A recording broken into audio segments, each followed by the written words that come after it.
ആദ്യത്തെ സ്വർണത്തിന്റെ തോന്നിട്ട് നമുക്ക് നാട്ടിലെ അറിയുന്നത്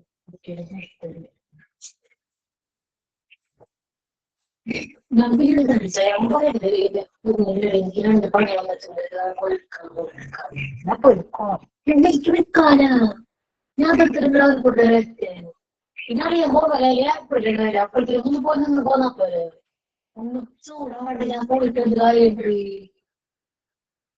കുടിക്കവർക്കിനോടെ നേരെ നോക്കിയിട്ട് അത് കൊണ്ട് പോയിട്ടുണ്ടായിരുന്നു അവിടെ തടക്കൊണ്ട് പോയി എന്തോ കാണാവോ പുസ്തകാലമായിട്ട് ദോഷമില്ല അതുകൊണ്ടൊക്കെ പറയൂല ഇപ്പൊ തലക്കോളത്തെ എത്തിയിട്ടുണ്ടാവും നമുക്ക് നോക്കിക്കോളും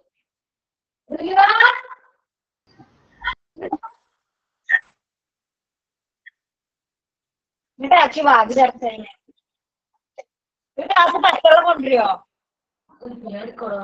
പോയി Good afternoon.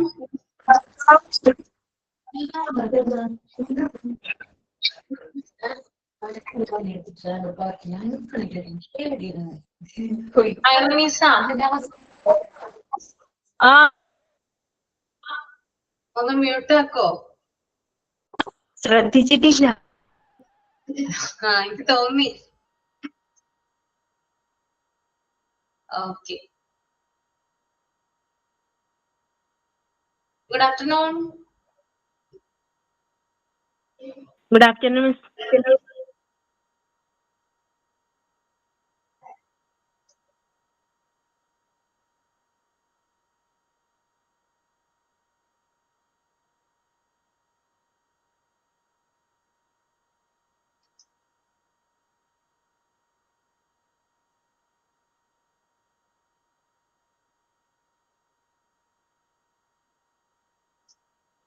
നമുക്കൊന്ന് വെയിറ്റ് ചെയ്യാം കേറട്ടെ കേട്ടോ സ്റ്റുഡൻസ് കേറട്ടെ ജോയിൻ ചെയ്യട്ടെ കേട്ടോ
ഓക്കെ പ്രയർ സ്റ്റാർട്ട് ചെയ്തോളൂ കേട്ടോ പ്രയർ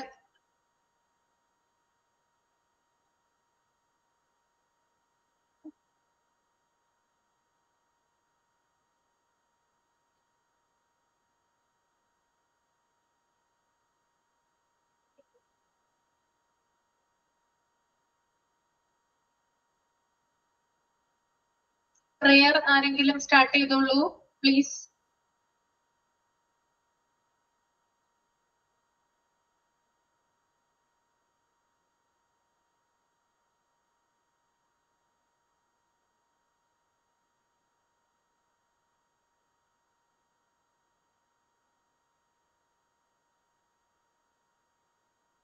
ചെയ്യട്ടെ മിസ്സേ ചെയ്തോളൂ വനജ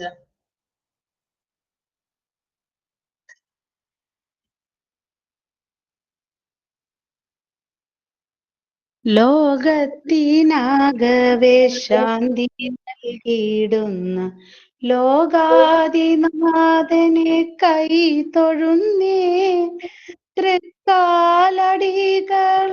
ഉൾക്കാമ്പിൽ മേവുന്ന ചിക്കാതലെ താണു കൈ തൊഴുന്നേ തിന്മകളൊക്കെ ഒക്കെയും ദൂരീകരിക്കുവാൻ ഞങ്ങളിൽ കാരുണ്യം പെയ്തിടണേ.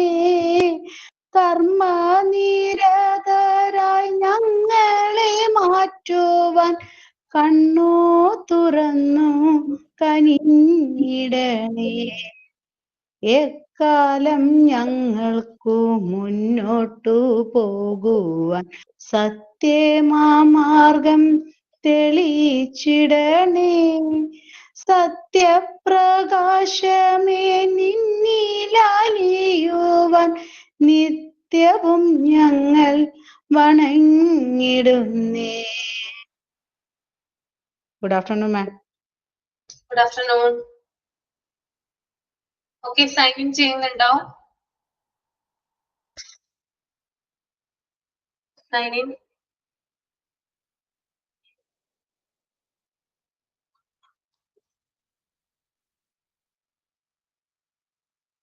നാളെ ആരൊക്കെയാണ് പ്രാക്ടിക്കലിന് വരുന്നത്?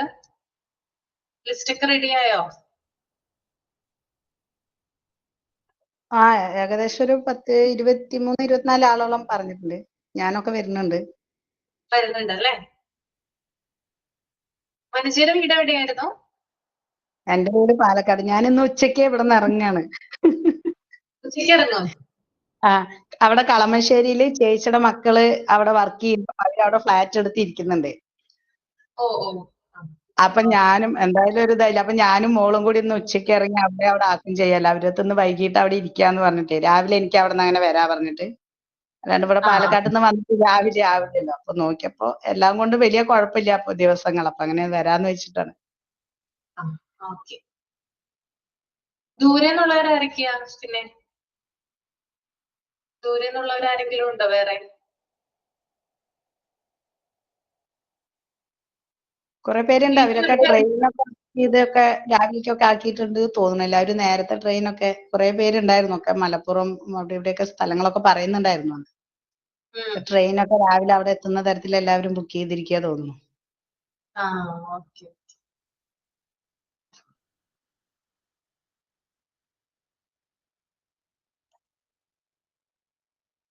ഓക്കെ, അപ്പൊ നമ്മള് ഇൻസ്റ്റിറ്റ്യൂഷണൽ പ്ലാനിങ് കഴിഞ്ഞ ദിവസം നമ്മൾ കഴിഞ്ഞ ക്ലാസ്സിൽ സ്റ്റാർട്ട് ചെയ്തായിരുന്നു അല്ലേ?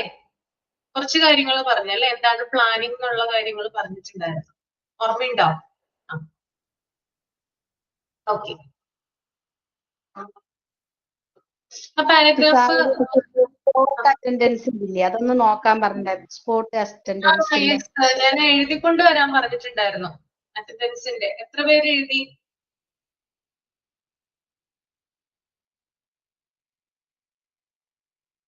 എത്ര പേര് എഴുതിയിട്ടുണ്ട്? 15 എഴുതിയിട്ടുണ്ട്. പിന്നെ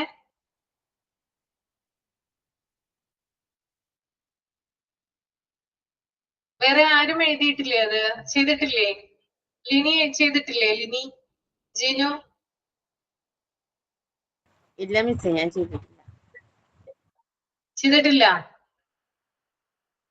ഇല്ല, ഞാൻ മറന്നുപോയി. ചെയ്തിട്ടില്ല മാം. ഞാൻ ഇന്ന് വരെ ബിസി ആയിരുന്നു. പാരന്റ്സ് ഉണ്ടായിരുന്നേ, അവരിന്ന് പോയുള്ളൂ. ഫ്രീ ആയത്. ഓക്കെ. അപ്പൊ വനജ എഴുതിയതൊന്ന് റീഡ് ചെയ്യാവോ? ബാക്കിയുള്ളവരെ അടുത്ത ക്ലാസ്സിൽ എന്തായാലും മസ്റ്റ് ആയിട്ട് ചെയ്തിട്ട് വരണം കേട്ടോ. ചെയ്യാം മിസ്സേ. മിസ്, ഞാനേ ആ ഫുൾ പ്രസന്റ് അതൊക്കെ നമുക്ക് അറിയണ കാരണം അതൊന്നും വെറുതെ അതൊന്നും നോക്കിയില്ല. ഞാൻ ഈ സ്പോട്ട് അറ്റൻഡൻസ് മാത്രം ഒന്ന് നോക്കിയപ്പോ കിട്ടിയതാണ്. ഓക്കെ ആണോ എന്ന് എനിക്കറിയില്ല. അപ്പൊ അത് മാത്രം ഒന്ന് പറഞ്ഞാൽ പോരെ. ബാക്കിയൊക്കെ പിന്നെ ഫുൾ പ്രസന്റ് അത് നമുക്കറിയാം. ഫുള്ളായി പ്രസന്റ്, മോർണിംഗ് പ്രസന്റ്, പിന്നെ ആഫ്റ്റർനൂൺ പ്രസന്റ്, അതൊക്കെ അറിയുന്നുണ്ടല്ലോ. ഫുൾ ഡേ അതൊക്കെ അറിയാം. അപ്പൊ ഈ സ്പോട്ട് അറ്റൻഡൻസ് മാത്രം കണ്ടില്ല. അപ്പൊ അതൊന്ന് ജസ്റ്റ് സെർച്ച് ചെയ്തപ്പോ കണ്ട കാര്യമാണ്. ഓക്കെ ആണോ എന്ന് എനിക്കറിയില്ല. അത് മാത്രം ഒന്ന് പറയാം. അന്നേരം വേണ്ട, കുഴപ്പമില്ല. നമുക്ക് അടുത്ത ക്ലാസ്സിൽ നോക്കാം. എല്ലാവരും കൂടി ഒരുമിച്ച് പറയട്ടെ, അതാണ് നല്ലത് അല്ലേ? അടുത്ത ക്ലാസ്സിൽ നോക്കാം കേട്ടോ. അല്ലെങ്കിൽ പിന്നെ വനജ ഇപ്പൊ വായിച്ചു കഴിഞ്ഞാൽ ചിലപ്പോൾ ചെയ്യില്ല. അപ്പോ അതുകൊണ്ട് അടുത്ത ക്ലാസ്സിൽ എല്ലാവരും കൂടി ഒരുമിച്ച് ചെയ്തിട്ട് നമുക്ക് പ്രസന്റ് ചെയ്യാം. അത് മതി. അപ്പൊ എല്ലാത്തിനെ കുറിച്ച് എഴുതണം. ഫുൾ പ്രസന്റ്, മോർണിംഗ് പ്രസന്റ്, അത് എഴുതണോ? എല്ലാത്തിനെയും കുറിച്ച് എഴുതണം കേട്ടോ. മാം, അപ്പൊ അത് പാരഗ്രാഫ് ആയിട്ടാണോ എഴുതേണ്ടത്? അല്ല, വെറുതെ ഒരു 1 വേർഡ് പോലെ എഴുതിയാൽ മതി. എന്താണ് അതിന്റെ മീനിങ് എന്നുള്ളത് മനസ്സിലാക്കിയാൽ മതി. കേട്ടോ? ഓക്കെ, നമുക്ക് ഇനി ഇൻസ്റ്റിറ്റ്യൂഷണൽ പ്ലാനിങ്ങിലേക്ക് വരാം. ആ പാരഗ്രാഫ് ഞാൻ കംപ്ലീറ്റ് ചെയ്തായിരുന്നോ? റീഡ് ചെയ്തിട്ട് കുറച്ച് കാര്യങ്ങൾ മാത്രം പറഞ്ഞോളൂ. അത് ഫുൾ എടുത്തു. ഫസ്റ്റ് ഇനി ഫാക്ടേഴ്സ് ഇൻഫ്ലുവൻസിങ് പ്ലാനിങ് ആണ് എടുക്കേണ്ടത്. ഫാക്ടേഴ്സ് ഇൻഫ്ലുവൻസിങ് പ്ലാനിങ് അല്ലേ? ഓക്കെ.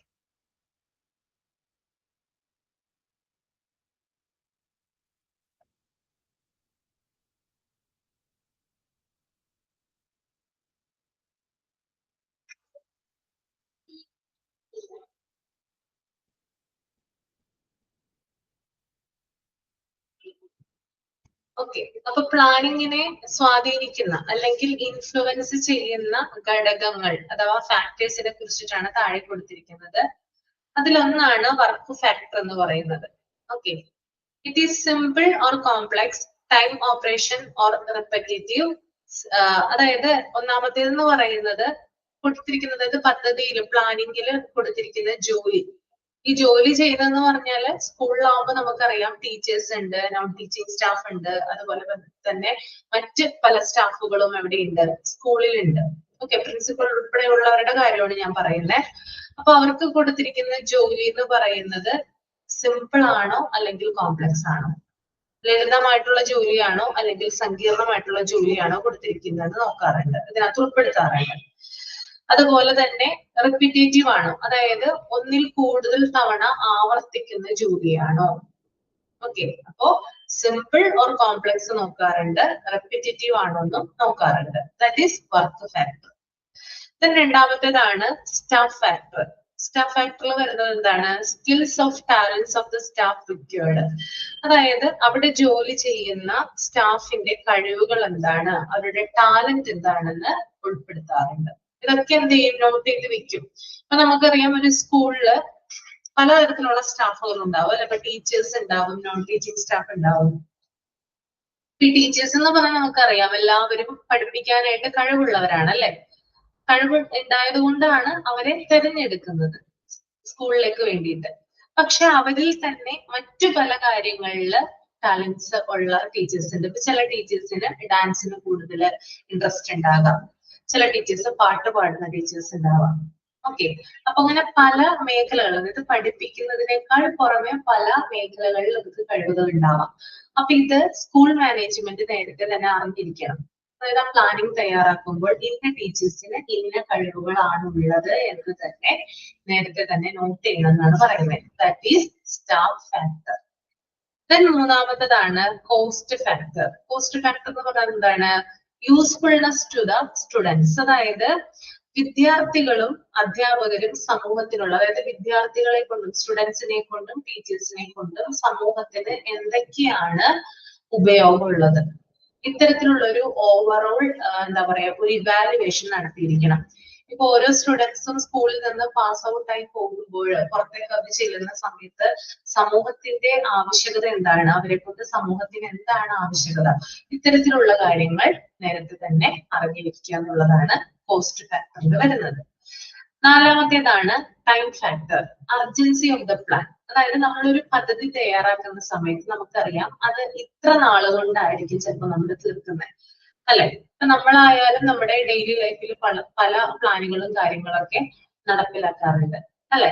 അപ്പൊ ഇപ്പൊ തന്നെ നേരത്തെ മാനേജർ പറഞ്ഞിട്ടുണ്ടായിരുന്നു പാലക്കാട് നിന്ന് ഉച്ചയ്ക്ക് പോരും, ഇവിടെ കളമശ്ശേരിയിൽ സ്റ്റേ ചെയ്യും, എന്നിട്ട് നാളെ ഇങ്ങോട്ട് പറവൂർക്ക് വരാനാണ് മാനേജർ ഉദ്ദേശിക്കുന്നത്. അങ്ങനെയല്ലേ ഉദ്ദേശിക്കുന്നേ? ആണോ? ആ, അപ്പൊ ഇതിന് ഒരു ടൈം ഫാക്ടർ ഉണ്ട്. അതായത് ഇത്ര മണിക്ക് ഇറങ്ങുന്നു, ഇത്ര മണിക്ക് അവിടെ എത്തുന്നു, സ്റ്റേ ചെയ്യുന്നു, ഏർലി മോർണിംഗ് പുറപ്പെടുന്നു. ഇതൊരു ടൈമാണ്. അതായത് ഇത്ര സമയത്ത് ഏതൊക്കെ സമയമാണ് നമ്മൾ എന്തൊക്കെ കാര്യങ്ങൾ ചെയ്യേണ്ടത്, അങ്ങനെ വ്യക്തമായിട്ടുള്ളൊരു പ്ലാനിങ് ഉണ്ടാകും. ഇപ്പൊ ടൈം ഫാക്ടറിൽ വരുന്ന ഒരു എക്സാമ്പിൾ ഞാൻ പറയാം. ഇപ്പൊ സ്കൂൾ സമയം ആരംഭിക്കുന്നത്, അത് അവസാനിക്കുന്നത്, ഇന്റർവെല്ലിന്റെ സമയം, ലഞ്ച് ടൈം, ലഞ്ച് ബ്രേക്ക്, ഇതൊക്കെ എപ്പോഴാണെന്ന് കറക്റ്റ് ആയിട്ടുള്ള ഒരു ടൈമിലായിരിക്കും ഉണ്ടാവുക. എല്ലാ ദിവസവും ഈ ടൈമിൽ തന്നെ ആയിരിക്കും ആ പ്ലാൻ തയ്യാറാക്കിയിട്ടുണ്ടാവുക. Okay, that is time factor. Then equipment factor ആണ് last. Materials, machines and space. അതായത് ഒരു സ്കൂളില് എന്തൊക്കെ മെറ്റീരിയൽസ് ആണ് ഉപയോഗിക്കുന്നത്, എന്തൊക്കെ മെഷീനുകൾ ഉപയോഗിക്കുന്നു, സ്ഥലം എത്രയാണുള്ളത്, അത് വെക്കാനുള്ള സ്ഥലം എത്രയാണുള്ളത്. ഇപ്പൊ പല പല മെറ്റീരിയൽസ് എന്ന് പറയുമ്പോൾ സ്കൂളിൽ ഉപയോഗിക്കുന്ന മെറ്റീരിയൽസിന് നമുക്ക് എന്ത് എക്സാമ്പിൾ കൊടുക്കാനായിട്ട് പറ്റും? എന്താ എക്സാമ്പിൾ മെറ്റീരിയൽസ് സ്കൂളിൽ ഉപയോഗിക്കുന്ന ഏതെങ്കിലും ഒരു മെറ്റീരിയലിന്റെ പേര് പറയാമോ? Board, globe. Black board, black black board. Board, പിന്നെ ഗ്ലോ, യെസ്. പിന്നെ ചാർട്ട് കാര്യങ്ങളൊക്കെ നമ്മൾ കുട്ടികൾക്ക് പഠിക്കാൻ വേണ്ടിയിട്ട് ചാർട്ട് ഒക്കെ റെഡിയാക്കില്ലേ നമ്മള് എളുപ്പത്തിന് വേണ്ടിയിട്ട്. ആ അതെ അതെ. അങ്ങനെയുള്ളത്. Bench, desk, black board. എന്താണ് Lini? Machines, computer, typewriter എന്തൊക്കെ. യെസ്, കമ്പ്യൂട്ടർ, ഇങ്ങനെയുള്ള ധാരാളം കാര്യങ്ങൾ ഉപയോഗിക്കുന്നുണ്ട്. അതുപോലെ സ്പേസ് അല്ലേ, ഇതൊക്കെ വെക്കാനുള്ള സ്പേസും കാര്യങ്ങളൊക്കെ വേണം. അപ്പോ ഇതാണ് എന്ത് എക്വിപ്മെന്റ് ഫാക്ടറിയിൽ വരുന്നത്. അപ്പൊ ഇത്തരത്തിലുള്ള കാര്യങ്ങളൊക്കെ പ്ലാനിങ്ങിൽ ഉൾപ്പെടുത്തിയിട്ടുണ്ടാവും. ഇത്തരത്തിലുള്ള കാര്യങ്ങളൊക്കെ ഒരു ഇവാലുവേഷൻ നടത്തി കറക്റ്റ് ആയിട്ട് നടത്തുന്ന രീതിയിലാണ് എന്ത് ചെയ്യുന്നത്, ആ പ്ലാനിങ് സ്കൂളില് തയ്യാറാക്കുന്നത് കേട്ടോ. ക്ലിയർ ആണോ? മാം What അതില് are the മാം അതില് ലാബും ലൈബ്രറി ഒക്കെ പെടുവോ മാം അതിനകത്ത്? എന്താണ് എക്വിപ്മെന്റ് ഫാക്ടറിലോ? ലാബും ലൈബ്രറി ഒക്കെ അതിനകത്ത് പെടും. അപ്പൊ നമുക്ക് ഈ കുട്ടികൾക്ക് ലാബ്. അതെ അതെ പെടും, അതിനകത്ത് ഇൻക്ലൂഡഡ് ആണ് കേട്ടോ. മനസ്സിലായോ? ഓക്കെ. ദെൻ അടുത്തത് നിങ്ങളൊന്ന് റീഡ് ചെയ്തോളൂ. ഫിനാൻഷ്യൽ അസിസ്റ്റൻസും financial responsibilities of the school ഹെഡും ഒന്ന് മൈൻഡിലൊന്ന് റീഡ് ചെയ്യാം. എന്നിട്ട് ഞാൻ ഒരാളെ കൊണ്ട് വായിക്കാം.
വായിച്ചു കഴിയുമ്പോൾ തമ്പ് ചെയ്യാം കേട്ടോ.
ഓക്കെ, സനിഷ ഒന്ന് റീഡ് ചെയ്തേ ഫിനാൻഷ്യൽ അസിസ്റ്റൻസ്.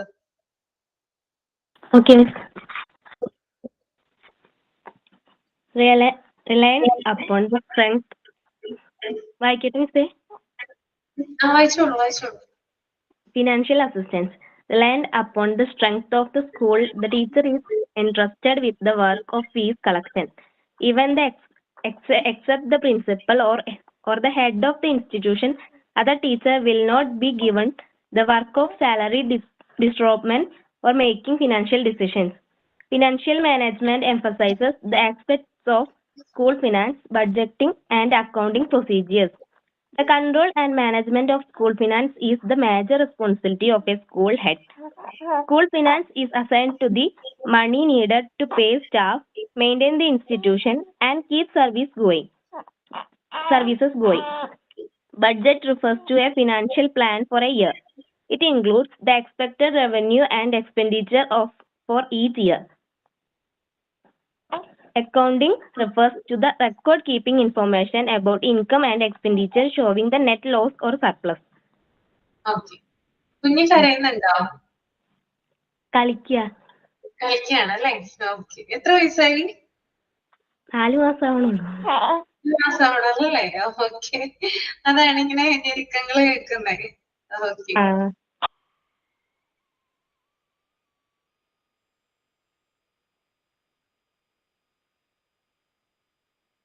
ഓക്കെ, ഇപ്പൊ ഫിനാൻഷ്യൽ അസിസ്റ്റൻസ് ആണ് കേട്ടോ.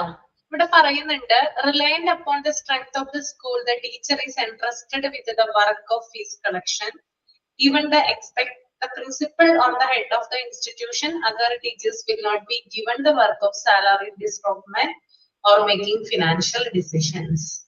അതായത് സ്കൂളിന്റെ സ്ട്രെങ്ത് അനുസരിച്ചിട്ട് കുട്ടികളിൽ നിന്ന് ഫീസ് കളക്ട് ചെയ്യാനുള്ള ആ ഒരു റെസ്പോൺസിബിലിറ്റി ടീച്ചേഴ്സിനെ ഏൽപ്പിക്കാറുണ്ട് സ്കൂളിന്റെ സ്ട്രെങ്ത് അനുസരിച്ച്. ഓക്കെ, ഇപ്പോ ചെറിയ സ്കൂൾ ആണെങ്കിൽ കുട്ടികൾ വളരെ കുറവായിരിക്കുള്ളൂ, അതിനനുസരിച്ച് ടീച്ചേഴ്സും കുറവായിരിക്കുള്ളൂ അല്ലെ. പക്ഷെ വലിയ സ്കൂളുകളാണെങ്കിൽ കുട്ടികൾ കൂടുതൽ ഉണ്ടാകാം, അതിനനുസരിച്ച് ടീച്ചേഴ്സിന്റെ എണ്ണവും കൂടുതലാകാം.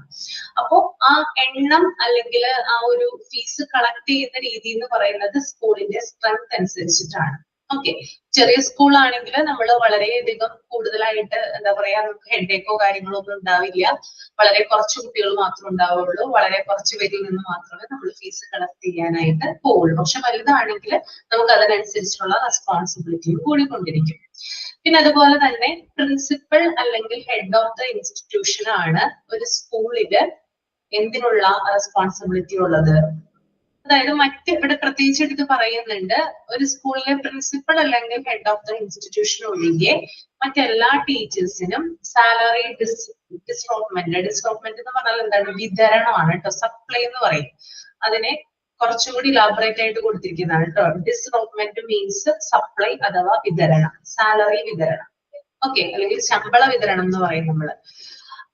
അപ്പോ ഈ ഒരു സ്കൂളില് പ്രിൻസിപ്പൽ ഒഴികെ മറ്റുള്ള ടീച്ചേഴ്സിന് ശമ്പള വിതരണത്തിനോ അല്ലെങ്കിൽ സാമ്പത്തികപരമായിട്ടുള്ള കാര്യങ്ങളിൽ തീരുമാനമെടുക്കാനോ ഉള്ള പവർ ഇല്ല. ശരിയാണോ ഞാൻ പറഞ്ഞത്? നിങ്ങൾ എഗ്രി ചെയ്യുന്നുണ്ടോ?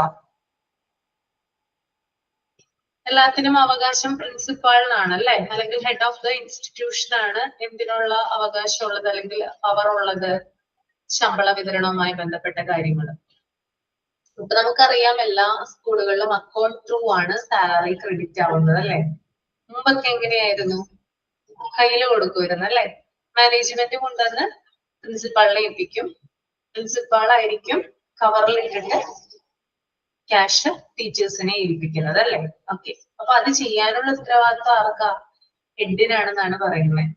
അതുപോലെ തന്നെ പ്രധാനപ്പെട്ട സാമ്പത്തികപരമായിട്ടുള്ള തീരുമാനങ്ങളിൽ മാനേജ്മെന്റിന്റെ ഒപ്പം തന്നെ നിന്നുകൊണ്ട് അവരുടെ ഒരു അനുയായി അല്ലെങ്കിൽ അവരുടെ ഒരു ഫോളോവർ ആയിട്ട് പ്രധാനപ്പെട്ട സാമ്പത്തികപരമായിട്ടുള്ള തീരുമാനങ്ങൾ എടുക്കാനുള്ള കഴിവ് ആർക്കുണ്ട്? ഹെഡിനുണ്ടെന്നാ പറയുന്നത്. ഓക്കെ, എന്റെ അഭിപ്രായത്തിൽ എന്ന് പറഞ്ഞാല് ഹെഡ് എന്ന് പറഞ്ഞാല് ടീച്ചേഴ്സിന്റെ കൂടെ നിൽക്കുന്ന ഒരാളാകണം. നിങ്ങൾ അങ്ങനെ തന്നെയല്ല ആഗ്രഹിക്കുന്നത്? ആണോ? ഹെഡ് ആണെന്ന് പറഞ്ഞിട്ട് വലിയ രീതിയിലൊന്നും എന്ത് ചെയ്യാൻ പാടില്ല, അടിച്ചേൽപ്പിക്കാനോ അല്ലെങ്കിൽ തീരുമാനങ്ങൾ അടിച്ചേൽപ്പിക്കാനോ അല്ലെങ്കിൽ മറ്റുള്ളവരെ പ്രഷർ ചെയ്യാനോ സ്ലേവ് പോലെ അല്ലെങ്കിൽ അടിമകളെ പോലെ പണിയെടുപ്പിക്കാനൊന്നും തന്നെ പാടുള്ളതല്ല അല്ലെ. അതായത് തോന്നരുത്, ടീച്ചേഴ്സിന്റെ ഇടയിൽ ഹെഡ് നിന്ന് കഴിഞ്ഞാൽ തോന്നാനായിട്ട് പാടില്ല ഇതാണ് ഹെഡ് എന്ന്. ആ ഒരു രീതിയിൽ വേണം ഹെഡ് മറ്റുള്ളവരെ കൈകാര്യം ചെയ്യാൻ അല്ലെങ്കിൽ ഫോളോ ചെയ്ത് ഇൻസ്ട്രക്ട് ചെയ്ത് കൊണ്ടുപോകാനായിട്ട്. അങ്ങനെ ആയിരിക്കണം. പക്ഷെ മിക്ക സ്കൂളുകളിലും അങ്ങനെയല്ല. മാനേജ്മെന്റ് എന്താണോ പറയുന്നത് അതനുസരിച്ച് ഫോളോ ചെയ്യുന്ന ഒരു വ്യക്തി മാത്രമാണ് ഈ ഒരു ഹെഡായിട്ട് വരുന്നത്. പക്ഷെ ചില സ്ഥാപനങ്ങളിൽ നമ്മൾ കാണാറുണ്ട് വളരെയധികം ഫ്രണ്ട്ലി ആയിട്ട് ടീച്ചേഴ്സിന്റെ ടീച്ചേഴ്സിന്റെ ആവശ്യങ്ങളൊക്കെ മാനേജ്മെന്റ് ബോധിപ്പിക്കുന്ന ഹെഡുമാരെ നമുക്കറിയാം. അങ്ങനെയുള്ള വ്യക്തികളായിരിക്കും ഹെഡ് ഓഫ് ദ ഇൻസ്റ്റിറ്റ്യൂഷൻ ആയിട്ട് വരേണ്ടത് കേട്ടോ. ഓക്കെ, അപ്പൊ അതാണ് ആ ഒരു ഫസ്റ്റ് പാരഗ്രാഫിൽ പറയുന്നത്. Then second paragraph നമുക്ക് നോക്കാം. Financial management emphasize the aspects of school finance, budgeting and accounting procedures. The control and management of school finance is the major responsibility of the school head. School finance is assigned to the money needed to pay staff, maintain the institution and keep service going. Budget refers to a financial plan for a year. It includes the expected revenue and expenditure for each year. Accounting refers to the record keeping information about income and expenditure, showing the net loss or surplus. Okay. അപ്പൊ financial management എന്നതുകൊണ്ട് ഉദ്ദേശിക്കുന്നത് school ഫിനാൻസുമായി ബന്ധപ്പെട്ടിട്ടുള്ള കാര്യങ്ങള്, school ബഡ്ജറ്റുമായി ബന്ധപ്പെട്ടുള്ള കാര്യങ്ങള്, അക്കൗണ്ടിങ്ങുമായി ബന്ധപ്പെട്ടുള്ള കാര്യങ്ങള്, ഈ 3 കാര്യങ്ങളെയാണ് സ്കൂൾ ഫിനാൻഷ്യൽ മാനേജ്മെന്റ് എന്ന ആ ഒരു വേർഡ് കൊണ്ട് ഉദ്ദേശിക്കുന്നത്. ഓക്കെ, അപ്പോ നമ്മൾക്കറിയാം ഒരു സ്കൂള് പ്രവർത്തിക്കണമെങ്കിൽ നിർബന്ധമായിട്ടും പണം ആവശ്യമാണ് അല്ലെ. നമ്മൾക്ക് പണം ആവശ്യമാണ് അല്ലെ ജീവിക്കാനായിട്ട്. അതുപോലെ തന്നെ സ്കൂളിനും എന്താ ആവശ്യമാണ്? പണം വേണം, മണി വേണം. മണി ഉണ്ടെങ്കിൽ മാത്രമേ എന്ത് പ്രവർത്തിക്കുള്ളൂ, ഏതൊരു സ്ഥാപനമാണെങ്കിലും ഓപ്പൺ ചെയ്യുള്ളൂ അല്ലെ. മണി ഇല്ലെങ്കിൽ എന്തെങ്കിലും കാര്യങ്ങൾ നടക്കോ? ഇല്ല. എല്ലാത്തിനും നമുക്ക് എന്ത് വേണം? പണം ആവശ്യമാണ്. അപ്പോ ഈ പണത്തിന്റെ അതായത് ഈ പണം ചെലവാക്കുന്ന രീതി അത് വരുന്നത് എവിടെ നിന്നാണ്? അതെങ്ങോട്ടാണ് ചെലവ് ചെയ്യപ്പെടുന്നത്? എങ്ങനെയാണ് ആ പണത്തിന്റെ കൈകാര്യം? ഇതൊക്കെയാണ് എന്തിൽ വരുന്നത്? ഫിനാൻഷ്യൽ മാനേജ്മെന്റില് വരുന്നത്. ഓക്കെ, അപ്പോ സ്കൂൾ അതായത് ഫിനാൻഷ്യൽ മാനേജ്മെന്റ് എന്ന് പറയുന്നത് പ്രധാനമായിട്ടും പണവുമായി ബന്ധപ്പെട്ടിട്ടുള്ള ബഡ്ജറ്റിങ്ങും അതുപോലെ തന്നെ അക്കൗണ്ടിങ്ങും ആണ്. ഇനി ഒരു സ്കൂളില് ഈ ഒരു എന്താ പറയാ ഫിനാൻഷ്യൽ മാനേജ്മെന്റ് അത് പ്രധാനമായിട്ടും അതിന്റെ റെസ്പോൺസിബിലിറ്റി ഉള്ളത് ഏത് വ്യക്തിക്കായിരിക്കും? പണം കൈകാര്യം ചെയ്യുക അല്ലെങ്കിൽ അത് വിനിമയം ചെയ്യാനുള്ള റെസ്പോൺസിബിലിറ്റി ആർക്കായിരിക്കും ഉള്ളത് സ്കൂളില്? ഹെഡിനാണ് അല്ലെ. പ്രിൻസിപ്പൽ അല്ലെങ്കിൽ ഹെഡ് ഓഫ് ദ ഇൻസ്റ്റിറ്റ്യൂഷൻ ആണ് ഇതിനുള്ള അധികാരം മാനേജ്മെന്റ് കൊടുത്തിരിക്കുന്നത്. ഓക്കെ, അപ്പൊ പ്രധാനമായിട്ടും ഈ സ്കൂൾ ഫിനാൻസ് എന്ന് പറയുന്നത് ഈ സ്കൂളിൽ പണം ആവശ്യമാണെന്ന് പറഞ്ഞു അല്ലെ. പണം എന്തിനൊക്കെയാണ് ആവശ്യമായിട്ട് വരുന്നത്? സ്കൂളിലെ പണം എന്തിനാണ് പണം സ്കൂളിൽ വേണം എന്ന് പറയുന്നത്? മണി നീഡഡ് ഫോർ വാട്ട് പർപ്പസ്? എന്തുകൊണ്ടാണ് മണി വേണം എന്ന് പറയുന്നത് സ്കൂളില്? വെറുതെ വെക്കാനാണോ? അത് അട്ടിയായിട്ട് വെക്കാനാണോ പണം? സ്കൂൾ റൺ ചെയ്യാൻ വേണം. പെട്ടെന്ന് എന്തെങ്കിലും ആവശ്യങ്ങൾ ക്യാഷ് ആയിട്ട് വേണം. ഇവിടെ പറയുന്നുണ്ട് എല്ലാ കാര്യത്തിനും വേണം അല്ലെ. അതായത് അവിടെയുള്ള സ്റ്റാഫുകൾക്ക് ശമ്പളം കൊടുക്കണം അല്ലെ. ടീച്ചേഴ്സ് ഉൾപ്പെടെയുള്ള ആളുകൾക്ക് ശമ്പളം കൊടുക്കുന്നതിന് വേണ്ടിയിട്ട് പണം ആവശ്യമാണ്. അതുപോലെ തന്നെ സ്കൂള് മെയിൻറ്റെയിൻ ചെയ്ത് കൊണ്ടുപോകുന്നതിന് വേണ്ടിയിട്ട് അല്ലെ. ഒരു സ്കൂൾ പ്രവർത്തിക്കാനായിട്ട് പല കാര്യങ്ങളും വേണം അല്ലെ. ഇപ്പൊ ഒരു സ്കൂളിലാണെങ്കിൽ സ്കൂൾ വണ്ടികൾ ഉണ്ടാവും അല്ലെ, സ്കൂൾ ബസ്സുകൾ ഉണ്ടാകും. അതുപോലെ തന്നെ നമ്മള് എന്താ പറയാ ഇപ്പോ എയ്ഡഡ് സ്കൂളൊക്കെ ആണെങ്കിൽ ഉച്ചഭക്ഷണം കൊടുക്കുന്നുണ്ട് ഫ്രീ ആയിട്ട്. പിന്നെ വെള്ളം വേണം കുടിക്കാനായിട്ട്, കറന്റ് വേണം അല്ലെ. അങ്ങനെ എല്ലാ കാര്യങ്ങളും വേണം. ഇതൊക്കെ വേണമെങ്കിൽ എന്ത് കൊടുക്കണം? പണം കൊടുത്താൽ മാത്രമേ ഇതൊക്കെ കിട്ടുള്ളൂ അല്ലെ. സ്കൂൾ വണ്ടി ഓടണമെങ്കിൽ പെട്രോൾ അടിക്കണം അല്ലെ. That is maintenance. അപ്പൊ ഇത്തരത്തില് മെയിൻറ്റെയിൻ ചെയ്ത് സ്കൂളിന്റെ പ്രവർത്തനം മെയിൻറ്റെയിൻ ചെയ്ത് കൊണ്ടുപോകുന്നതിന് വേണ്ടിയിട്ട് പണം ആവശ്യമാണ്. പിന്നെ സ്കൂള് നൽകുന്ന പലതരത്തിലുള്ള സേവനങ്ങളുണ്ട്. ഓക്കെ, ഇപ്പൊ കുട്ടികൾക്ക് ടെക്സ്റ്റ് ബുക്ക് കൊടുക്കുന്നു. ഇപ്പൊ ഗവൺമെന്റ് സ്കൂളൊക്കെയാണ് നമുക്കറിയാം, ടെക്സ്റ്റ് ബുക്ക് കൊടുക്കുന്നു, നോട്ട് ബുക്ക് കൊടുക്കുന്നു, ഫ്രീ ആയിട്ട് കുറെ കാര്യങ്ങൾ കൊടുക്കാറുണ്ട് അല്ലെ. അപ്പൊ അതിനൊക്കെ എന്ത് വേണം? പണം കൊടുത്താൽ മാത്രമാണ് ഇതൊക്കെ കൊടുക്കാനായിട്ട് സാധിക്കും. അപ്പൊ പലതരത്തിലുള്ള സർവീസുകൾ നടത്തുന്നതിന് വേണ്ടിയിട്ട് പണം ആവശ്യമാണ്. ഓക്കെ, പിന്നെ അതുപോലെ തന്നെ അവിടെ ഒരു ലൈൻ കൊടുത്തിട്ടുണ്ട്, budget refers to financial plan for a year. Budget എന്ന് പറയുന്നത് എന്താ? ബഡ്ജറ്റ് കേട്ടിട്ടുണ്ടാവുമല്ലോ. ഈ അടുത്ത് ബഡ്ജറ്റ് അവതരിപ്പിച്ചിട്ടുണ്ടായിരുന്നു. സെൻട്രൽ ഗവൺമെന്റും സ്റ്റേറ്റ് ഗവൺമെന്റും ഈ അടുത്താണ് ബഡ്ജറ്റ് അവതരിപ്പിച്ചത്. പത്രത്തിലൊക്കെ വായിച്ചിട്ടുണ്ടായിരുന്നല്ലോ ഇല്ലേ? എന്താണ് ബഡ്ജറ്റ്? അതായത് ഇനി വരാൻ പോകുന്ന ഒരു വർഷക്കാലത്തേക്ക് നമ്മളുടെ വരവ് ചെലവ് കണക്കുകളുടെ ഒരു രൂപരേഖ തയ്യാറാക്കുന്നതാണ് ബഡ്ജറ്റ്. യെസ്, നമ്മള് ന്യൂസ് പേപ്പറിലൊക്കെ നിവർത്തി നോക്കുമ്പോൾ കാണാൻ പറ്റും അല്ലെ. ബഡ്ജറ്റ് അവതരിപ്പിക്കുന്നതിന് പിറ്റേ ദിവസം ന്യൂസ് പേപ്പറൊക്കെ ഉണ്ടെങ്കിൽ കാണാൻ പറ്റും. കുറെ കാര്യങ്ങൾ അതിനകത്ത് എഴുതി പഠിപ്പിച്ചിട്ടുണ്ടാവും അല്ലെ. ഇന്ന മേഖലയ്ക്ക് ഇത് കൊടുത്തു, അല്ലെങ്കിൽ കാർഷിക മേഖലയ്ക്ക് ഇത്ര കോടി, അല്ലെങ്കിൽ വ്യാപാര മേഖലയ്ക്ക് ഇത്ര കോടി എന്നൊക്കെ പറഞ്ഞിട്ടായിരിക്കും അതിനകത്ത് ഓരോ കാര്യങ്ങൾ മെൻഷൻ ചെയ്യുന്നത് അല്ലെ. വിദ്യാഭ്യാസ മേഖലയ്ക്ക് ഇത്ര കോടി അനുവദിച്ചിട്ടുണ്ട് എന്നൊക്കെ പറഞ്ഞ, റെയിൽവേക്ക് ഇത്ര കോടി. ഓക്കെ, അപ്പോ എന്താണ്? ഒരു വർഷത്തേക്കുള്ള വരവും ചെലവും കണക്കാക്കിയിട്ടുള്ള പദ്ധതിയാണെന്ന് ബഡ്ജറ്റ് എന്ന് പറയുന്നത്. ഇനി വരുന്ന ഒരു സാമ്പത്തിക വർഷത്തേക്കുള്ള വരവുകളും ചെലവുകളും അല്ലെ, ഇൻകം ആൻഡ് എക്സ്പെൻഡിച്ചർ രേഖപ്പെടുത്തുന്ന ഒരു പദ്ധതിയെയാണ് ബഡ്ജറ്റ് എന്ന് പറയുന്നത്. ഓക്കെ, മനസ്സിലായോ? ക്ലിയർ ആയെന്ന് വിചാരിക്കുന്ന കേട്ടോ.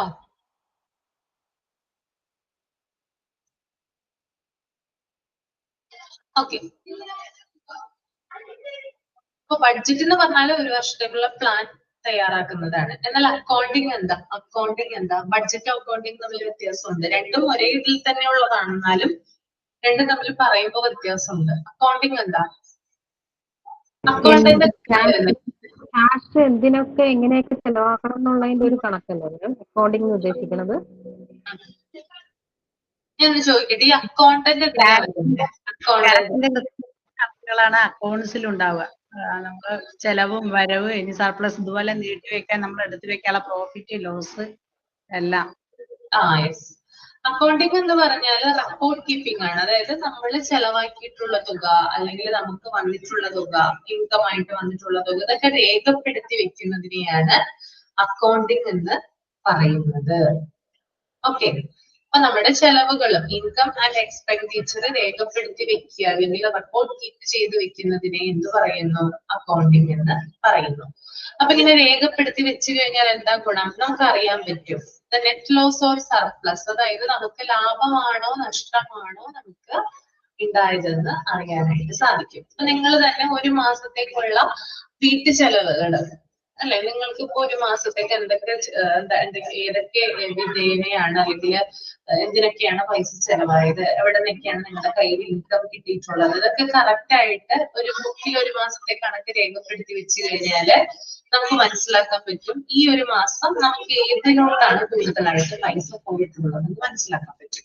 അതുപോലെ തന്നെ ഏതാണ് കൂടുതലായിട്ട് നമ്മുടെ കയ്യിൽ എവിടെയാണ് പണം കിട്ടിയിട്ടുള്ളതെന്ന് മനസ്സിലാക്കാനായിട്ട് സാധിക്കും. അതിലൂടെ ആ ഒരു മാസം നമുക്ക് ലാഭമാണോ നഷ്ടമാണോ എന്ന് അറിയാനായിട്ട് സാധിക്കും. നമ്മുടെ വീട്ടു ചെലവുകൾ, നമുക്ക് എന്തെങ്കിലും നമ്മുടെ എന്തെങ്കിലും ബാലൻസ് മിച്ചം വന്നിട്ടുണ്ടോ, നമ്മുടെ കയ്യിൽ ഇത്രയും തുക ചെലവാക്കിയിട്ട് നമുക്ക് എന്തെങ്കിലും മിച്ചം വന്നിട്ടുണ്ടെങ്കിൽ അത് ലാഭമാണ്. പക്ഷെ നമ്മുടെ തുകയിൽ നിന്ന് നമ്മൾക്ക് ഒരു 2500 രൂപയാണ് നമ്മൾ കാൽക്കുലേഷനിൽ വെച്ചിരിക്കുന്നത്. അതായത് നമ്മുടെ കയ്യിൽ എക്സ്പെൻഡിച്ചർ ആയിട്ട് 2500 രൂപയാണ് ചെലവാക്കാൻ പറ്റുള്ളൂ. പക്ഷെ അതിന് പകരം ഒരു 3500 ചെലവായിട്ടുണ്ടെങ്കിൽ അവിടെ നമുക്ക് നഷ്ടമാണ് വന്നിരിക്കുന്നത് അല്ലെ. അപ്പൊ അങ്ങനെ അറിയാനായിട്ട് അക്കൗണ്ടിങ് കൊണ്ട് സാധിക്കും. ഓക്കെ, ക്ലിയർ അല്ലേ?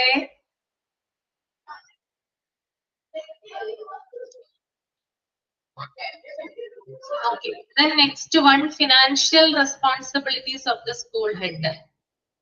അതൊരാളൊന്ന് റീഡ് ചെയ്യൂ കേട്ടോ. ഫിനാൻഷ്യൽ റെസ്പോൺസിബിലിറ്റീസ് ആരാ റീഡ് ചെയ്യാ?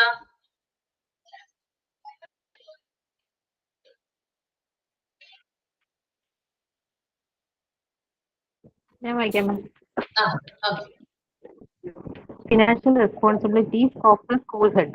The following are the major financial responsibilities of the school head: to prepare school financial policy or school budget, to supervising whether the allocations in the school budget are spent in accordance with the financial regulations and logistics, to collect earnings such as tuition fees, cushions, deposits, exam fees, uniform fees, and so on. To see whether whether records are carefully kept for all types of expenses, to see whether payments are made to teachers, staff, and others, to see whether a good system of according incorrectly maintained in the school. So the teachers get the work of fees collections only. The fees are collecting in the following section. അത്രയല്ലേ ഉള്ളൂ Okay. മാം? ബാക്കിയുള്ള വായിക്കണോ? അതെ അത്രേ ഉള്ളൂ. വേണ്ട explain ചെയ്യാമോ പറ്റുമെങ്കിലൊന്ന്? First one, to prepare school financial policy or school budget. ആദ്യം സ്കൂളിന്റെ financial policy and school budget നമ്മൾ പ്രിപ്പയർ ചെയ്യണം, സ്കൂളിലുള്ള ഹെഡ്. പിന്നെ supervise whether the allocation the school budget are spend in the according with the financial regulations and logistics. ഇതെങ്ങനെയൊക്കെ ചെലവാക്കണം എന്നുള്ളതിന്റെ ഒരു സൂപ്പർവൈസിങ് ഹെഡ്, സ്കൂൾ ഹെഡ് ചെയ്യണം. മനസ്സിലായിരിക്കട്ടോ മാം ഞാൻ പറയുന്നത്? ഹലോ മാം, കേൾക്കുന്നുണ്ടോ? കേൾക്കുന്നുണ്ട്, പറഞ്ഞോളൂ. To supervise whether the allocation the school budgets are spent in according with the financial regulations and logistics. അവരെങ്ങനെ ഈ സ്കൂൾ ഹെഡ് എങ്ങനെയാണോ സ്കൂൾ ബഡ്ജറ്റിനെ പ്രിപ്പയർ ചെയ്തേക്കണത് അതുപോലെ ചെലവാക്കുന്ന കാര്യത്തിൽ സൂപ്പർവൈസ് ചെയ്യണം. To collect earning such as tuition fees, correct ആയിട്ടുള്ള ടൈമിൽ ആ ട്യൂഷൻ ഫീസ് കളക്ട് ചെയ്യണം. പിന്നെ അത് ഡെപ്പോസിറ്റ് ചെയ്യണം. പിന്നെ എക്സാം ഫീ കളക്ട് ചെയ്യണം, യൂണിഫോം ഫീ കളക്ട് ചെയ്യണം, ആൻഡ് സോ ഓൺ. അങ്ങനെയുള്ള ഫീസുകളും കാര്യങ്ങളും ഒക്കെ കൃത്യമായ രീതിയിൽ തന്നെ കളക്ട് ചെയ്യാൻ ശ്രമിക്കണം school head. To see whether records and carefully kept all items in expenses. എന്തുമാത്രം പൈസ എതിനൊക്കെ ചെലവായെന്നുള്ള എക്സ്പെൻസസിന് അടങ്ങുന്ന ഒരു റെക്കോർഡ് കെയർഫുൾ ആയിട്ട് സൂക്ഷിക്കണം. To see whether payments are made of to teachers, staffs and, അതായത് ടീച്ചേഴ്സിനും മറ്റു സ്റ്റാഫുകൾക്കും വേണ്ടിയിട്ട് ചെലവാക്കുന്ന പേയ്മെന്റ്സിന്റെ ഒരു പേയ്മെന്റ്സ് എന്താണെന്നുള്ളത് സ്കൂൾ ഹെഡ് അറിഞ്ഞിരിക്കണം, കൃത്യമായി ചെയ്തിരിക്കണം. To see whether a good system of accounting is correctly maintain in the school. അതായത് നല്ല രീതിക്കുള്ള ഒരു അക്കൗണ്ടിങ് കറക്റ്റ് ആയിട്ട് അത് മെയിൻറ്റെയിൻ ചെയ്യാൻ ഹെഡ് ശ്രദ്ധിക്കണം. ഇത്രയാണ് മാം എനിക്ക് മനസ്സിലായത്.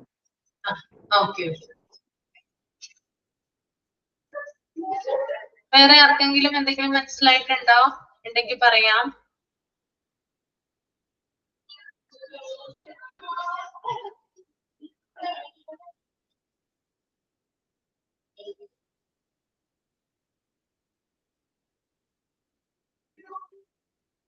ഓക്കെ, നമുക്ക് നോക്കാം.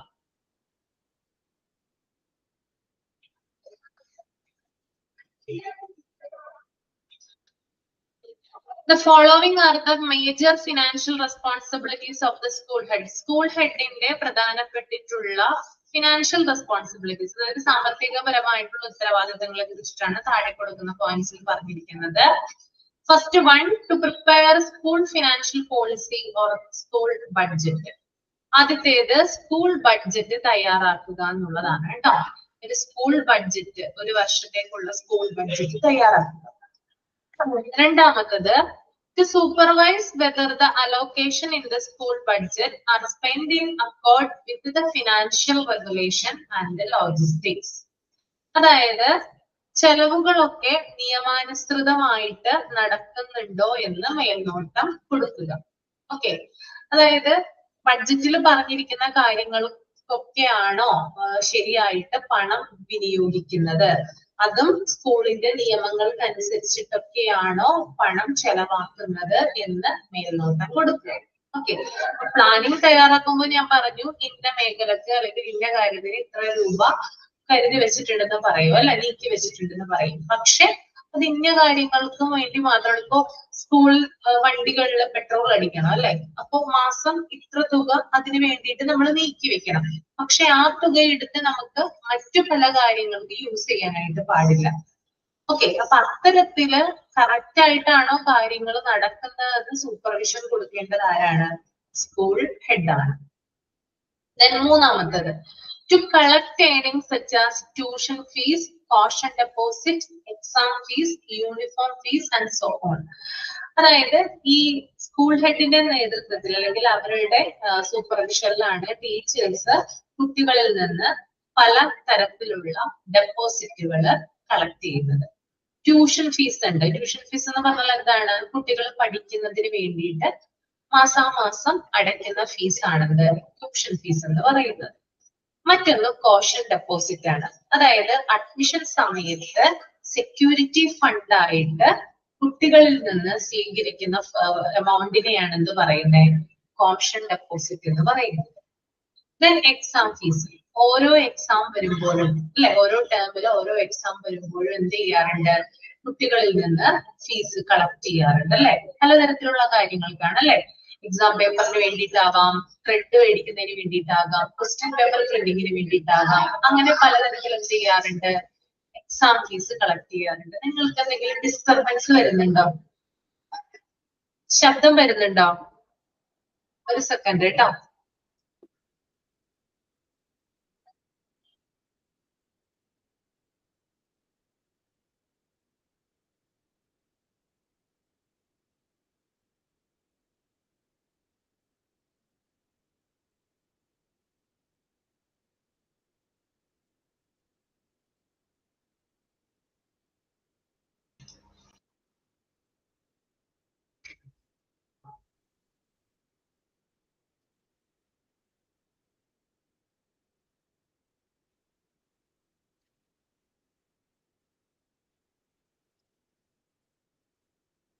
ഇപ്പൊ കേൾക്കുന്നുണ്ടോ? എന്തെങ്കിലും ഡിസ്റ്റർബൻസ് ഉണ്ടോ?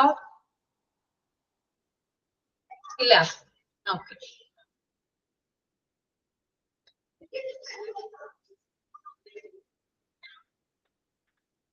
ഓക്കെ, അപ്പൊ ഞാൻ പറഞ്ഞു വന്നത് ഇതാണ്. എക്സാം ഫീസ് എന്ന് പറഞ്ഞാൽ കുട്ടികളിൽ നിന്ന് ക്വസ്റ്റ്യൻ പേപ്പർ പ്രിന്റ് ചെയ്യുന്നതിനും അതുപോലെ തന്നെ ത്രെഡുകളൊക്കെ മേടിക്കാനും ആൻസർ പേപ്പർ ഒക്കെ മേടിക്കാനും വേണ്ടിയിട്ടാണ്, അതൊക്കെ നൽകുന്നതിന് വേണ്ടിയിട്ടാണ് എക്സാം ഫീസ് കളക്ട് ചെയ്യുന്നത്.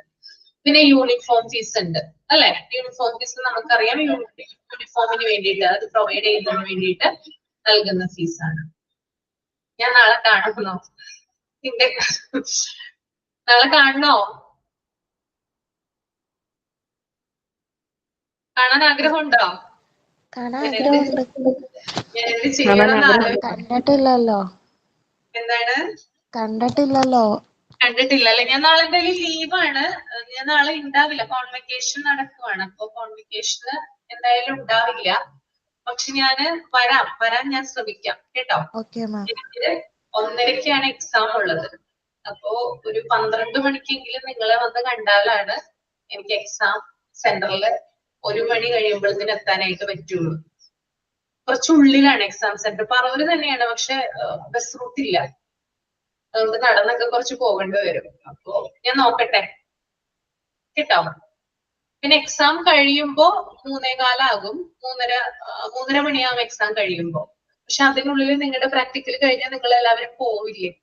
അപ്പൊ എനിക്ക് എല്ലാവരെയും കാണാനായിട്ട് സാധിച്ചെന്ന് വരില്ല. അപ്പൊ ഞാൻ നോക്കട്ടെ, 12 മണിക്ക് എത്താൻ പറ്റുമോ എന്ന് നോക്കാം കേട്ടോ. Okay ma'am. ഓക്കെ,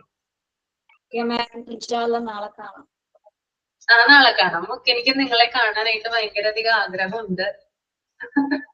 എക്സാം ആ സമയത്തായിപ്പോയി, അതുകൊണ്ടാണ് കേട്ടോ.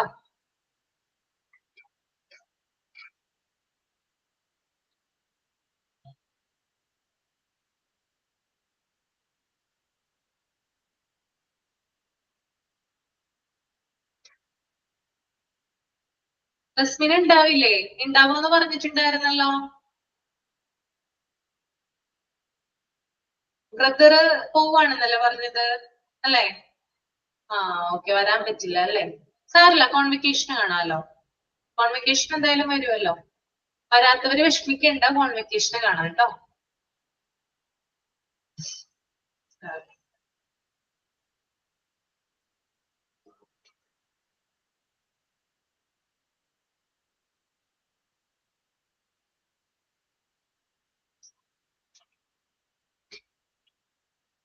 ഓക്കെ. പിന്നെ യൂണിഫോം ഫീസ് കളക്ട് ചെയ്യും. അതുപോലെ തന്നെ മറ്റു പല ഫീസുകൾ എന്ത് ചെയ്യാറുണ്ട്? കളക്ട് ചെയ്യുന്നതിനുള്ള ഉത്തരവാദിത്വം പ്രിൻസിപ്പളിനാണ് കൊടുക്കുന്നത് കേട്ടോ. Next one, to collect to see whether records are carefully kept for all items of expense. അതായത് ചെലവുകളുടെ രേഖകൾ, എക്സ്പെൻസ് വരുന്ന എന്തൊക്കെ കാര്യങ്ങൾക്കാണ് എക്സ്പെൻസ് വന്നിട്ടുള്ളത്, എന്തൊക്കെയാണ് എക്സ്പെൻസുകൾ എന്ന് അതിന്റെ രേഖകൾ, ഓക്കെ, അതായത് എക്സ്പെൻസ് ഒക്കെ രേഖപ്പെടുത്തി വെക്കുന്ന രേഖകൾ ശരിയായി സൂക്ഷിക്കുന്നുണ്ടെന്ന് ഉറപ്പുവരുത്തേണ്ടതാണെന്ത് ഈ ഒരു ഹെഡിന്റെ റെസ്പോൺസിബിലിറ്റിയാണ്. ഹോസ്പിറ്റലിലാണോ റസ്മിൻ? എന്ത് പറ്റി റസ്മിനിക്ക്? ഓക്കെ, ഹോസ്പിറ്റലാണോ? എന്തായി? എന്ത് പറ്റി? കമന്റ് ചെയ്യാമോ?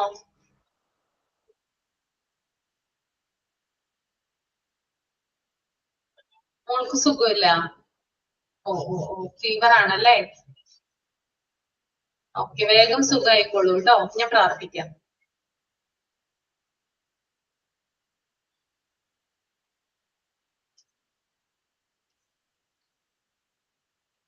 ഓക്കെ ഓക്കെ, അപ്പൊ എക്സ്പെൻസുകളൊക്കെ രേഖപ്പെടുത്തി വെക്കുന്ന ആ റെക്കോർഡുകള് കറക്റ്റ് ആയിട്ട് സൂക്ഷിക്കുന്നുണ്ടോ എന്ന് ഉറപ്പുവരുത്തേണ്ടത് പ്രിൻസിപ്പളുടെ റെസ്പോൺസിബിലിറ്റി ആണ്. Next point, to see whether payments are made to teachers, staff and others. അതായത് അധ്യാപകർക്കും അതുപോലെ തന്നെ മറ്റ് സ്റ്റാഫുകൾക്കൊക്കെ പേയ്മെന്റ് കൃത്യമായിട്ട് ലഭിക്കുന്നുണ്ടോ എന്ന് ചെക്ക് ചെയ്യേണ്ടത് ആരാണ്? അതും ഹെഡാണ്. Next, to see whether a good system of accounting is correctly maintained in the school. അതുപോലെ തന്നെ ശരിയായിട്ടുള്ള ഒരു അക്കൗണ്ടിംഗ് സംവിധാനം നിലനിർത്തുകയും ചെയ്യേണ്ടത് ആരുടെ റെസ്പോൺസിബിലിറ്റിയാണ്? അതും ഹെഡിന്റെ റെസ്പോൺസിബിലിറ്റിയാണ്. ഇത്രയും കാര്യങ്ങളാണ് ഒരു സ്കൂൾ ഹെഡിന്റെ ഫിനാൻഷ്യൽ റെസ്പോൺസിബിലിറ്റി ആയിട്ട് വരുന്നത്. Then, so the teacher gets the work of fees collection only. The fees are collected in the following heads. അപ്പൊ ശരിക്കും പറഞ്ഞാൽ ടീച്ചേഴ്സിന് ഫീസ് കളക്ട് ചെയ്യാനുള്ള ഉത്തരവാദിത്തങ്ങളാണ് ഉള്ളത്. ഈ ഫിനാൻഷ്യൽ റെസ്പോൺസിബിലിറ്റീസ് ഒക്കെ ഹെഡിനാണ് കൊടുത്തിരിക്കുന്നത്. അപ്പോ എത്തരത്തിലുള്ള റെസ്പോൺസിബിലിറ്റി, എങ്ങനെയാണ് ടീച്ചേഴ്സ് ഫീസ് കളക്ട് ചെയ്യുന്നത് നമുക്കൊന്ന് നോക്കാം. അടുത്ത പേജിൽ കുറെ അധികം ഫീസുകളെ കുറിച്ച് പറയുന്നുണ്ട് കേട്ടോ. നിങ്ങൾ ആ 4 തരം ഫീസുകളും ഒന്ന് റീഡ് ചെയ്യൂ കേട്ടോ. റീഡ് ചെയ്ത് കഴിഞ്ഞിട്ട് തമ്പ് ചെയ്താൽ മതി. Opening fees, tuition fees, exam fees, uniform fees.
ഇനി ഒന്ന് റീഡ് ചെയ്യാമോ opening fees? Yes, ma'am. Opening fees. In this special fees, library fees, admission fees, books and notebooks fees, and other fees which are collected in the starting of the educational year, which with will be constituted. എന്താ ഉദ്ദേശിക്കുന്നത് opening fees എന്ന് പറഞ്ഞാൽ എന്താ? Opening fees പറഞ്ഞാൽ സ്റ്റാർട്ടിങ്ങിൽ തന്നെ മേടിക്കുന്ന ഒരു ഫീ ആണ്. അതായത് സ്പെഷ്യൽ ഫീസ് പറഞ്ഞിട്ട്, അതായത് ലൈബ്രറിക്ക് പിന്നെ ബുക്സ്, നോട്ട്ബുക്സ്, അങ്ങനത്തെ ഒക്കെ കാര്യങ്ങൾക്ക്, ഡ്രസ് യൂണിഫോമിനും അതിനൊക്കെ അങ്ങനത്തെ ഒക്കെ ഇതിന് സ്റ്റാർട്ടിങ്ങിൽ തന്നെ മേടിക്കുന്നതാണ് ഓപ്പണിംഗ് ഫീസ് എന്ന് പറയുന്നത്. ഓക്കെ, അതായത് ഓപ്പണിംഗ് ഫീസ് എന്ന് പറഞ്ഞാൽ ചില സ്പെഷ്യൽ ഫീസുകൾ അതിനകത്ത് ഇൻക്ലൂഡഡ് ആകുന്നതാണ്. പിന്നെ ലൈബ്രറി ഫീസ് അല്ലെ, ലൈബ്രറിയിൽ നിന്ന് നമ്മൾ ബുക്കൊക്കെ എടുക്കുന്നതിന് വേണ്ടിയിട്ട് നമ്മൾ കൊടുക്കുന്ന ഒരു നിശ്ചിത തുക. പിന്നെ അതുപോലെ അഡ്മിഷൻ ഫീസ്, നമ്മൾ അഡ്മിഷൻ സമയത്ത് സ്കൂളിൽ ഡെപ്പോസിറ്റ് ചെയ്യുന്ന ഫീസ്. പിന്നെ ബുക്സ് ആൻഡ് നോട്ട്ബുക്ക് ഫീസ്, അതായത് ബുക്കുകൾക്കും നോട്ട്ബുക്കുകൾക്കും വേണ്ടിയിട്ട് അടയ്ക്കുന്ന തുക. അപ്പൊ ഇത്തരത്തിലുള്ള ഫീസുകളൊക്കെയാണ് ഓപ്പണിംഗ് ഫീസിൽ വരുന്നത്. മാത്രമല്ല ഇതിന്റെ പ്രത്യേകത എന്ന് പറഞ്ഞാൽ എഡ്യൂക്കേഷണൽ ഇയർ, അതായത് അക്കാദമിക് ഇയർ സ്റ്റാർട്ട് ചെയ്യുന്ന സമയത്താണ് നമ്മൾ ഓപ്പണിംഗ് ഫീസ് കുട്ടികളിൽ നിന്ന് കളക്ട് ചെയ്യുന്നത്. ഓക്കെ, അതാണ് കേട്ടോ പ്രത്യേകത. അപ്പൊ ചോദിക്കാം ചിലപ്പോ, അക്കാദമിക് ഇയർ സ്റ്റാർട്ട് ചെയ്യുന്ന സമയത്ത് കുട്ടികളിൽ നിന്ന് കളക്ട് ചെയ്യുന്ന ഫീസ് ഏതാണെന്ന് ചോദിച്ചു കഴിഞ്ഞാൽ അത് ഓപ്പണിംഗ് ഫീസ് ആണ്. Okay, next one, tuition fees or monthly fees. ആരാണ് വായിക്കുക? റീഡ് ചെയ്തോളൂ കേട്ടോ. വിനീഷ റീഡ് ചെയ്യാമോ? റീഡ് ചെയ്യാമോ? കേൾക്കുന്നുണ്ടോ? കേൾക്കുന്നുണ്ട്. Tuition fees or monthly fees. This is not for the tuition she is taking out of the school hours. This is only the general monthly fees from which salary is paid. In some school, they are receiving it as term fees. This is not for the tuition fee. ഇത് വേറൊരു tuition fees അല്ല. ഈ സ്കൂളിന്റെ അവേഴ്സിനനുസരിച്ചിട്ട് അവര് head വാങ്ങിക്കുന്ന ഫീസിനെയാണ് tuition fees അല്ലെങ്കിൽ monthly fees എന്ന് പറയുന്നത്. This is only the general monthly fees from which salary is paid. ഈ ഒരു ഫീസിൽ നിന്നാണ് സ്റ്റാഫുകൾക്കൊക്കെ സാലറി കൊടുക്കാൻ പറ്റുന്നത്. In some school they are receiving it as term fees. ചില സ്കൂളുകൾക്കൊക്കെ ഇത് ടേം ഫീസ് ആയിട്ടും ലഭിക്കുന്നുണ്ട് അല്ലെങ്കിൽ വാങ്ങുന്നുണ്ട്. ഇതൊരു ട്യൂഷൻ ഫീസ് ആയിട്ടൊന്നും നമുക്ക് കണക്കാക്കാൻ പറ്റില്ല സ്കൂൾ അവേഴ്സ് എടുക്കുന്നതിന്. പക്ഷെ ഇത്തരത്തിലുള്ള ഫീസുകൾ, അതായത് കുട്ടികളെ പഠിപ്പിക്കുന്നതിന് വേണ്ടിയിട്ട് ഈടാക്കുന്ന ഫീസ് തന്നെയാണ്. ഇത് ജനറൽ ആയിട്ട് മന്ത്ലി ഫീസ് ആയിട്ട്, അതായത് മാസമായിട്ടാണ്, അതായത് എല്ലാ മാസവും കുറച്ച് എമൗണ്ട് എങ്കിലും കുട്ടികളിൽ നിന്ന് ഇത്തരത്തിൽ കളക്ട് ചെയ്യാറുണ്ട്. മെയിൻ ആയിട്ട് ഇത് കളക്ട് ചെയ്യുന്നത് ടീച്ചേഴ്സിന്റെ സാലറി കൊടുക്കാനാണ് കേട്ടോ. സാലറി കൊടുക്കുന്നതിന് വേണ്ടിയിട്ടാണ് ഇത് കളക്ട് ചെയ്യുന്നത്. പിന്നെ ചില സ്കൂളുകൾ ഇത് ടേം ഫീസ് ആയിട്ടും റിസീവ് ചെയ്യാറുണ്ട്. Okay, that is tuition fees or monthly fees. ഇനി നെക്സ്റ്റ് വൺ എക്സാം ഫീസ് ആണ് കേട്ടോ. ആരാണ് റീഡ് ചെയ്യാ എക്സാം ഫീസ്?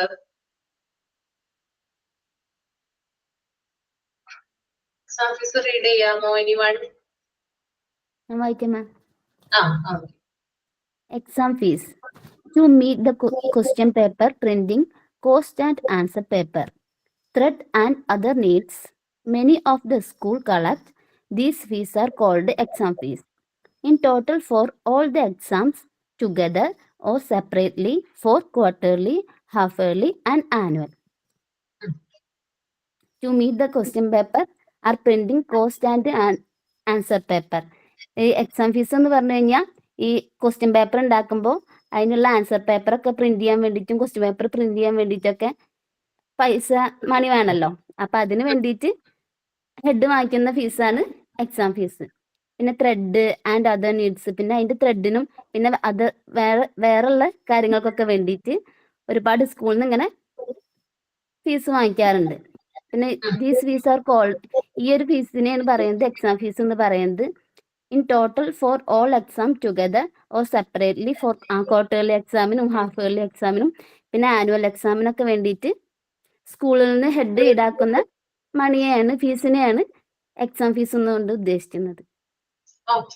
നേരത്തെ പറഞ്ഞിട്ടുണ്ടായിരുന്നു ക്വസ്റ്റ്യൻ പേപ്പർ പ്രിന്റിംഗ് കോസ്റ്റിന്, അതായത് ക്വസ്റ്റ്യൻ പേപ്പർ അച്ചടിക്കുന്നതിനായിട്ടോ ആൻസർ പേപ്പർ മേടിക്കുന്നതിനായിട്ടോ ത്രെഡുകൾ വാങ്ങുന്നതിന് വേണ്ടിയിട്ടൊക്കെയാണ് നമ്മൾ എക്സാം ഫീസ് കുട്ടികളിൽ നിന്ന് കളക്ട് ചെയ്യുന്നത്. ഇനി ഇത്തരത്തില് സ്കൂളുകളിൽ നിന്ന് കളക്ട് ചെയ്യുന്ന ഫീസാണ് എക്സാം ഫീസ് എന്ന് പറയുന്നത്. ഇനി ചില സ്കൂളുകളിൽ ഇത് ഒരുമിച്ച് വാങ്ങാറുണ്ട്. എക്സാം ഫീസ് ഒരു കൊല്ലത്തേക്കായിട്ട് മൊത്തമായിട്ട് വാങ്ങാറുണ്ട്, അല്ലെങ്കിൽ സെപ്പറേറ്റ് ആയിട്ട് വാങ്ങും അല്ലെ. അതായത് ഇപ്പൊ ഓണപരീക്ഷ നടക്കുന്ന സമയത്ത് ആ ഒരു സമയത്ത് കുട്ടികളിൽ നിന്ന് ആ ഒരു എക്സാം ഫീസ് കളക്ട് ചെയ്യും. ക്രിസ്മസ് പരീക്ഷ നടക്കുന്ന സമയത്ത് കുട്ടികളിൽ നിന്ന് ക്രിസ്മസ് എക്സാം ഫീസ് ആയിട്ട് കളക്ട് ചെയ്യും. ആനുവൽ എക്സാം നടക്കുന്ന സമയത്ത് ആ ഒരു ടൈമിൽ കുട്ടികളിൽ നിന്ന് കളക്ട് ചെയ്യും. അപ്പോ ചില സ്കൂളുകളിലും ഒരുമിച്ചായിട്ട് കളക്ട് ചെയ്യാം. അതായത് 3 എക്സാമിന് കൂടി ഒരുമിച്ച് എന്ത് ചെയ്യാം, ഫീസ് കളക്ട് ചെയ്യാം. മറ്റു ചില സ്കൂളുകളിലാണെങ്കിൽ ഇങ്ങനെ 3 പാർട്സ് ആയിട്ട്, അതായത് ക്വാർട്ടർലി, ഹാഫ് ഇയർലി, ആനുവൽ, അങ്ങനെ 3 പാർട്സ് ആയിട്ട് ഡിവൈഡ് ചെയ്തിട്ടാണ് കളക്ട് ചെയ്യാറുണ്ട് ഉള്ളത്. Okay, that is exam fees.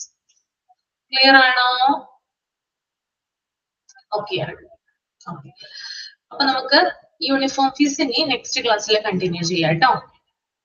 Okay, പിന്നെ ഞാൻ പറഞ്ഞിട്ടുള്ള ഒരു ആക്ടിവിറ്റി അടുത്ത ക്ലാസ്സിൽ എന്തായാലും ചെയ്തിട്ട് വരിക. ഓക്കെ, എല്ലാവരും എന്തായാലും ചെയ്യണം കേട്ടോ. ഏത് ആക്ടിവിറ്റിയാ മാം? അറ്റൻഡൻസിന്റെ ഓക്കെ മാം. അത് ചെയ്തിട്ടുണ്ടായിരുന്നില്ല, വനജ മാത്രമാണ് ചെയ്തിട്ടുണ്ടായിരുന്നത്. അപ്പൊ ഞാൻ പറഞ്ഞ എല്ലാവരും കൂടി ചെയ്തിട്ട് പ്രസന്റ് ചെയ്താൽ മതി എന്ന് പറഞ്ഞിട്ടുണ്ട് കേട്ടോ. അപ്പൊ ശ്രദ്ധിക്കും. മിസ് ഞാൻ ചെയ്തിട്ടുണ്ടായിരുന്നു, പക്ഷെ ഇത് കറക്റ്റ് ആണെന്ന് അറിയാം. ഞാൻ പാരഗ്രാഫ് പോലെ എഴുതിന്, അതാ മിസ്സിനോട് പറയാന്. കുഴപ്പമില്ല, ഒന്നും കൂടി ചെക്ക് ചെയ്തിട്ട് അടുത്ത ക്ലാസ്സിൽ റീഡ് ചെയ്താൽ മതി കേട്ടോ. ഓക്കെ. പിന്നെ നാളെ വരുമ്പോ റെക്കോർഡുകളൊക്കെ കംപ്ലീറ്റ് ആയിട്ടുണ്ടെങ്കിൽ കൊണ്ടുവരിക കേട്ടോ. അസൈൻമെന്റ് അങ്ങനെയുള്ള കാര്യങ്ങളൊക്കെ കംപ്ലീറ്റഡ് ആണെങ്കിൽ കൊണ്ടുവരിക. സൈൻ ചെയ്ത് സീൽ ചെയ്ത് തരുന്നതാണ് കേട്ടോ. പറഞ്ഞിട്ടുണ്ടാവുമെന്ന് വിചാരിക്കുന്നു മിസ്. മിസ് പറഞ്ഞിട്ടുണ്ടാവും. അത് കൊണ്ടുവരാൻ മറക്കണ്ട കേട്ടോ. ഫുഡൊക്കെ കൊണ്ടുവരുന്നുണ്ടോ നിങ്ങള്? ഫുഡ് കൊണ്ടുവരുന്നുണ്ടോ? ഇല്ല മാം, അവിടെ പുറത്ത് ഹോട്ടലുണ്ടെന്നല്ലേ പറഞ്ഞേ? ഹോട്ടലുണ്ട് കേട്ടോ. ഇവിടെ കുറച്ചങ്ങോട്ട് നടന്നു കഴിഞ്ഞാല് ഹോട്ടലുണ്ട്. ഹോട്ടല് ഫുഡ് ഉണ്ടാവും. അപ്പൊ ഇനി എവിടുന്നാ വരുന്നേ? സ്ഥലം എവിടെയാ? ഞാന് തൃശ്ശൂരിന്നാ വരുന്നത്. തൃശ്ശൂരിന്നാണ്.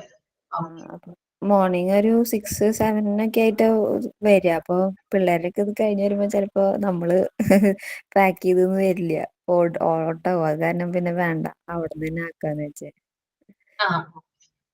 ഫുഡ് കഴിക്കാനുള്ള സൗകര്യങ്ങളൊക്കെ ഇവിടെ ഉണ്ട്. ലഞ്ച് ടൈം ഒക്കെ കിട്ടൂലോ അല്ലേ? ലഞ്ച് ടൈം ഒക്കെ കിട്ടൂലോ അല്ലേ നമുക്ക്? ലഞ്ച് ടൈം കിട്ടൂലോ അല്ലേ? ലഞ്ച് ടൈം പുറത്ത് പോയി ഫുഡ് കഴിക്കാൻ ടൈം കിട്ടൂലേ? കിട്ടും. ലഞ്ച് ടൈം കിട്ടും. നമുക്ക് ബ്രേക്ക് തരും. ആ സമയത്ത് നിങ്ങൾ ചെന്ന് കഴിച്ചാൽ മതി. അത് കഴിഞ്ഞിട്ട് പിന്നെ ബാക്കി തുടങ്ങുള്ളൂ. ഓക്കെ, പിന്നെ നോട്ട്ബുക്കും പേനയും കൊണ്ടുവരിക കേട്ടോ. ഓരോ മെറ്റീരിയൽസും ഏതൊക്കെയാണെന്നൊന്ന് നോട്ട് ചെയ്ത് വെക്കാനായിട്ട്, ഏതൊക്കെ കഴിഞ്ഞു എന്ന് ഉറപ്പാക്കാൻ വേണ്ടിയിട്ട് നോട്ട്ബുക്കും പേനയും കൊണ്ടുവരിക. എന്നിട്ട് മെറ്റീരിയൽസ് ഇൻട്രൊഡ്യൂസ് ചെയ്യലെങ്കിൽ നിങ്ങൾ ഇത് ചെയ്യുമ്പോഴൊന്ന് നോട്ട് ചെയ്ത് വെക്കുക. ഇന്ന മെറ്റീരിയൽ ആണ്, നമ്പർ ഇട്ട് നോട്ട് ചെയ്ത് പോവാ കേട്ടോ. ആ ഒരു കാര്യം കൂടി ചെയ്യുക. ഓക്കെ, അപ്പൊ നമുക്ക് വൈൻഡപ്പ് ചെയ്യാം. നാളെ കാണാം. Okay. Okay ma'am, thank you. By.